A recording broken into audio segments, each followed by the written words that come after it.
Hey everyone, and welcome back. Today, we're diving into exactly how to build a rock-solid, bulletproof investment portfolio. With the market on a crazy run the past couple of years, a lot of you have asked me if it's too late to invest. My opinion: if you're investing for the long term, it's always a great time to start. You've probably heard the old saying, time in the market beats timing the market.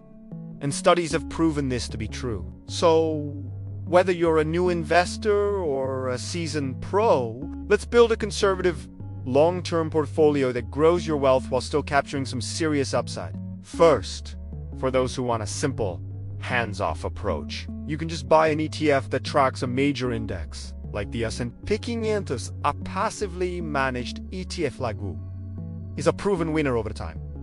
You just invest your money and forget about it. An 8 to 15% annual return for doing basically nothing is a fantastic option for most people. But today, I want to share the personal allocation strategy I use. It helps me invest for the long term, capture plenty of upside, and still sleep soundly at night. My strategy is to be aggressive in the right spots but conservative with everything else.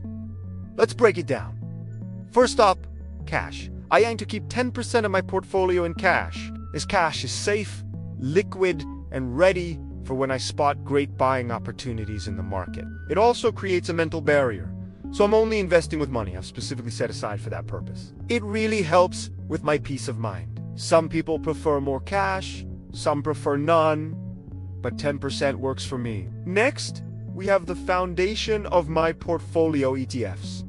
I allocate 25% here. ETFs are like a basket of stocks.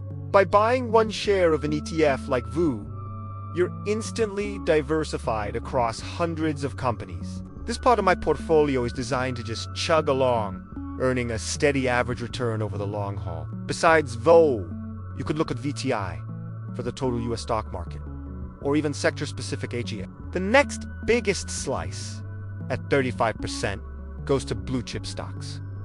These are your Apples, your Googles, your Amazons. They are massive, stable companies with excellent reputations that will likely be around for decades. Look for companies with a market cap over $100 billion, dependable earnings, and a history of profitability.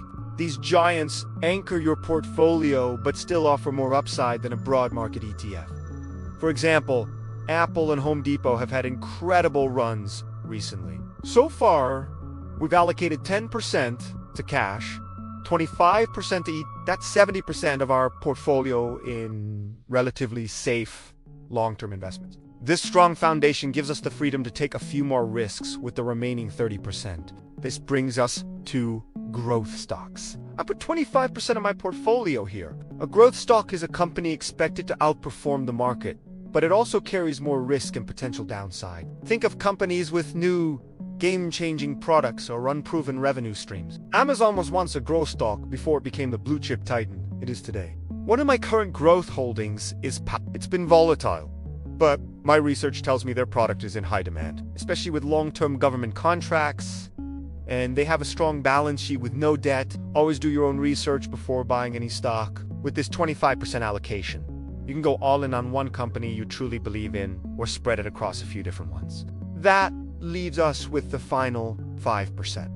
This slice is flexible. You could add it to your cash pile, or put it into more blue chip or growth stocks. Personally, I like to put this 5% into crypto. It's a risk magnifier, for sure, but the potential upside is also much greater. So, to recap, 10% cash, 25% ETFs, 35% blue chip stocks, 25% growth stocks, and 5% in crypto. This is a balanced approach that provides stability through a solid foundation while seeking higher returns through calculated risks. When you're building your portfolio, write it all down first.